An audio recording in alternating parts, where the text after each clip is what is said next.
Hey Seth, just your emotions coming in, knowing that you're going to be on the hill for Game 2 coming into the playoffs. I know a lot of folks don't get that opportunity, but to pitch in the postseason, what does that mean to you? Yeah, it's really exciting. Should be a lot of fun.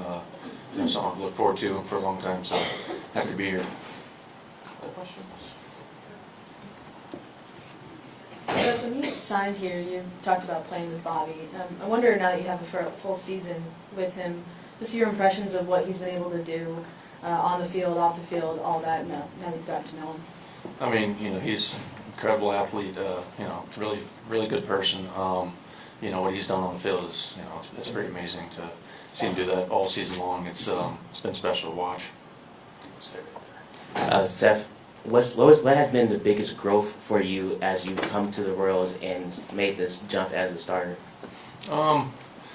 I feel like as far as the way I pitch, I go about my business the same way I have for, years now. But, to consistently pitch deep and pitch as many innings as I did this year was pretty nice for me. As far as the Orioles, only one start against them, and it was a while ago, but what do you take from that outing into tomorrow?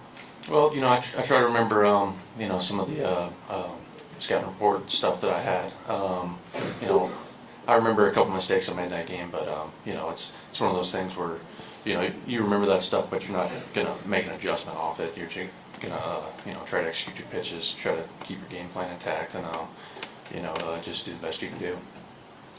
Game on the left center aisle. Hey Seth, a couple of magic numbers for you this year: 33 starts, 206 innings. I guess how much do you appreciate the Royals getting you to that point and putting faith in you and you responding by putting up the year that you did?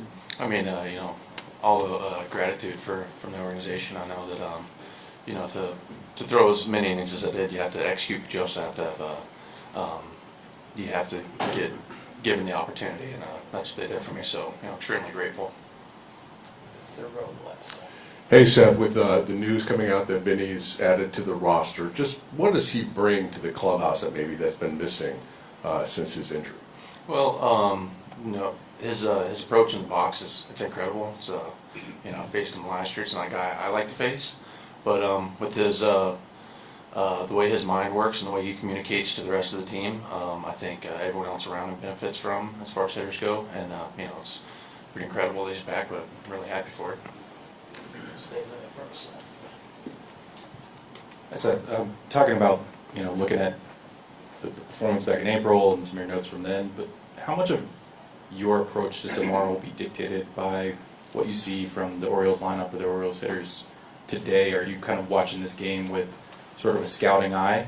Yeah, that's how I go about my game plan in every start. I'm fortunate to be able to watch him play tonight in person rather than just relying on videos. But yeah, I'm gonna see what Cole's doing out there today and see what's working and perhaps what's not working, and just make adjustments on the go. That's kind of how I always do it. Seth, the rotation has been a strength of this team all year, and Q said yesterday that the plan is not to do any twice through the order or five and dive, anything like that, that you guys are going to pitch as long as he feels like you can. What do you feel about having that responsibility and that platform in this day and age, and also what does it take to pitch effectively deep into games in this kind of postseason environment? Well, I think that's nice. That's how the game's supposed to be played, and that's how I approach my games. I think, all season long, us as a starting rotation have really leaned on each other to, pick up things here and there, whether it's a whole lineup or just one specific player. But, it really comes down to being the aggressor, throwing strikes, quality strikes, and, not giving in to hitters. We'll go to the fourth row on your right. Seth, for those of us who've only gotten to watch Cole maybe pitch on TV a couple times this year, what has impressed you just watching him up close for the whole year? Well, really his aggressiveness, his velocity, obviously, and the change of speeds that he has, but also the command of all his pitches. He never shies away from hitters. He's always going right at guys, and when you watch him pitch, it's he may be young, but it's something to look up to. I'll put Jake right here.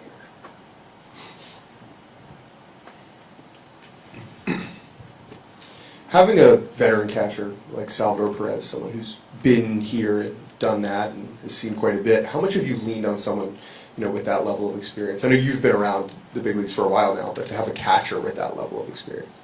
Well, as far as leading the whole team, that's kind of big time for us. We need his energy every day, but when we're going through a game plan, I rely on him. Pick his brain. What pitches he thinks will work, but we kind of bounce ideas off each other, so it's a mutual conversation. But everything he does, it's pretty impressive. All the accolades and everything that he's put together, he's obviously worthy of. I'll put Peter on your right, Seth. Seth, when you faced the Orioles first month of the season, they were coming off a 101-win season, and they were hot the first 2 months of this season. They haven't been quite that hot since, obviously, and a lot of teams haven't been.